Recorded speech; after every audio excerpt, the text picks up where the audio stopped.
Hi Ayesha, thank you for being here with us. Can you tell us a bit about yourself with regards to where did you study from and a bit about your businesses as well, what you do? Hello Mustafa, thank you for having me.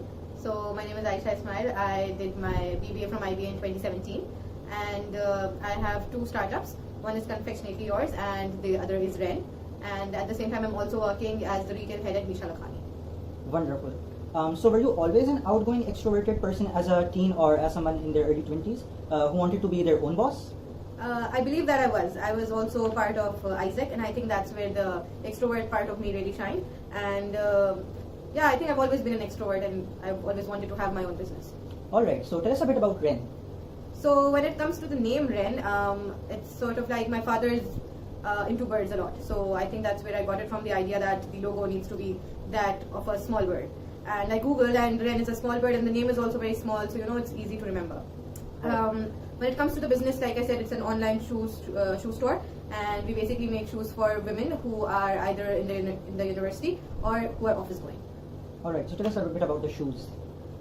So the shoes, as in how the idea came about? No, like about the shoes that you sell, what's different from... Oh, okay. So my shoes are very much different from those that are basically sold in the local Pakistani market, because what I focus on is that there should be less bling and they should be more comfortable, and there's a lot of focus on them being classy and, you know, offering comfort instead of, you know, the typical gold and silver bling that is very much present in the market. So why did you decide to pursue your own entrepreneurial venture with the job at the side?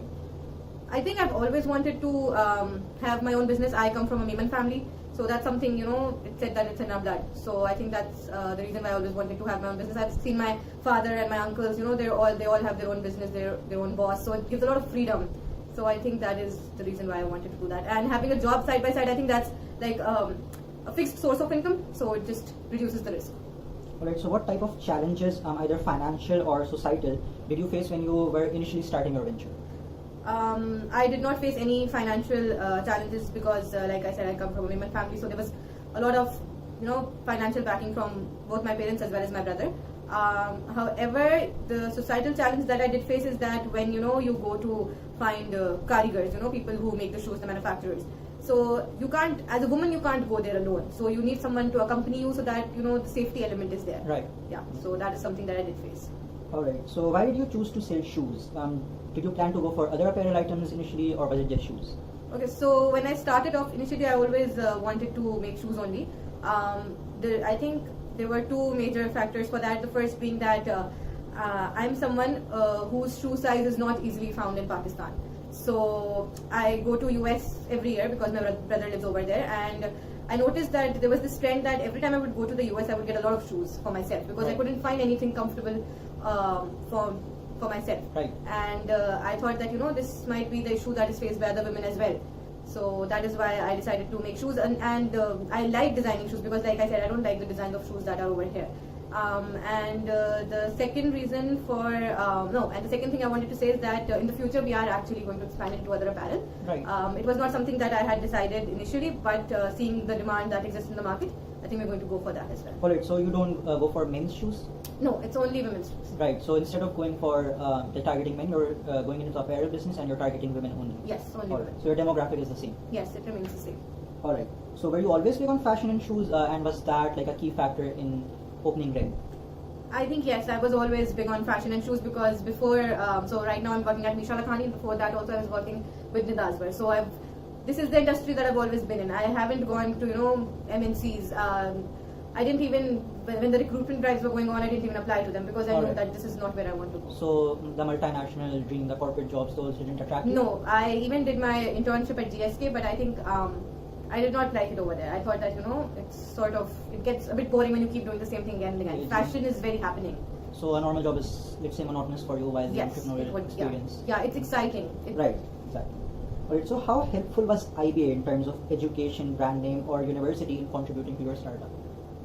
So I think the things that basically contributed to the startup was were like specific courses like SBM and MIP. I think those helped a lot. Then I think I got a lot of exposure at ISEC. It helped me, you know, network with a lot of people because we used to go to like I know people from ISEC in Lahore, I know people from Islamabad, I know people from different universities, and I also feel that there were a lot of guest speaker sessions that are held at IBA. So the guest speakers who come, a lot of them are like focusing on the corporate side, but then a lot of them are also focusing on the entrepreneurial side, and then they're motivating you. Okay, even though you're getting a business degree, this is something that you can do. So IBA was indeed helpful in the IBA was helpful because like it broadened my horizon. I could say that.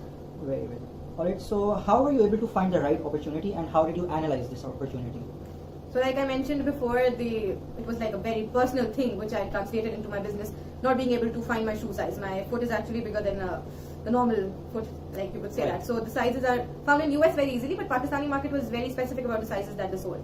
So 41, 42 is a size that's not commonly found in all the shops here. Right. And so I basically, I was like, I can afford going to the US every year, and I can afford getting a lot of shoes for myself, but can other women do that? Or do other women even know that they can do that? Right. Because they can only import shoes, and then those cost a lot. So everyone can't, always buy shoes from Charles and Keith. Right. Because they are offering those sizes, but then each shoe costs, it costs 10,000. Right. So how many shoes can you buy? So I think I analyzed that pretty well, and making a local brand, that is what I thought that would be a good market to target. Excellent. So did you prepare a business model, and if yes, then how? If no, then why not? I don't think I prepared like a proper business model. It was more of like an instinct, but I did do a lot of research. In my final year especially, I don't know what happens now, but at that time we only had one course and we had our ELT project. So I had a lot of time on my hands. So I did a lot of research regarding, where I can find my karigar, where I can, import. Can I import stuff from somewhere? Would that be cheaper? Would the local market be cheaper? What sort of designs I want? So there was a lot of shoe designing, a lot of research going on at that time. Right. So you talked about research. So how many hours per day would you say that you worked on research? I think, given how I was a student at that time, roughly I think 2 to 3 hours per day. But it did go on for 3 years. Like right. I knew from a very young age that this is something I want to pursue. Right. So market research, like you did a lot of extensive. Yeah, marketing. I did a lot of extensive. Right. So in your research, did that include finding suppliers, potential markets, developing the business plan?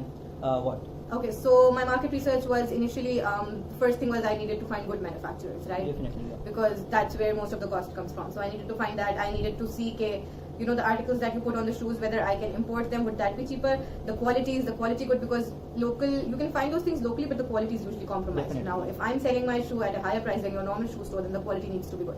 And then I also needed to identify whether there is, a market that would buy the shoes. Like I'm making them, so are the buyers there? So right. that is something I needed to see. How many people are willing to buy those shoes? Alright, so this it seems to me that a lot of capital was involved. So how did you raise the capital? Did you invest the whole amount alone, or did you look for other partners or investors? Okay, so when it comes to capital, like I said, I worked at Tadaswar, and so the fashion industry is something that pays very well. It pays better right. than your MNCs. So I think I saved a lot right. when I was earning, and then I invested that amount into my business. It took like around I think 3 to 6 months to reach the break even, but I kept reinvesting it. Right. So sort of a redundant question, but how long did it take to actually start making profit?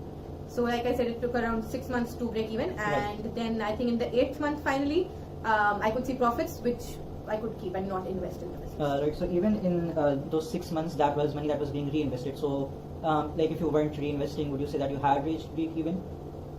I think we did reach break even by the 5th month, right. and the reason for that was I was not producing shoes in bulk. So I think my demand analysis was really good. Right. So sure.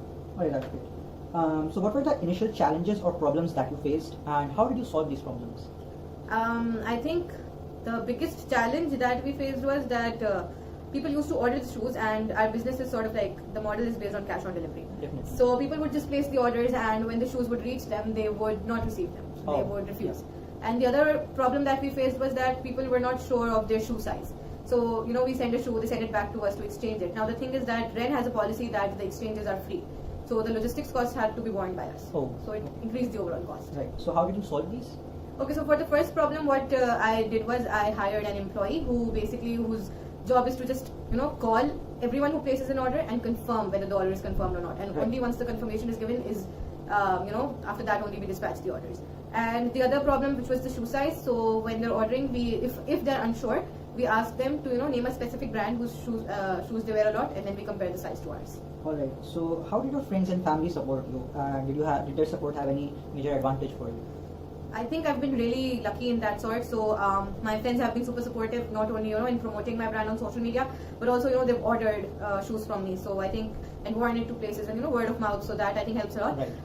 My family also has been really supportive, especially I think my brother, because so he works in Facebook. Right. Now that has helped me a lot because he gets this fixed budget for advertisements, and he uses that for rent. So my advertising costs are like zero because Instagram and Facebook is all covered by him. Right.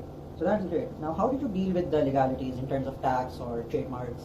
Okay, so Wren is a registered business, so we pay all our taxes and everything. Right. We're still trying to work on the trademark part. It's a bit expensive, so it's taking longer. All right. So what would you say were your great moments and your worst moments as well? Because I feel that's all a part of a business.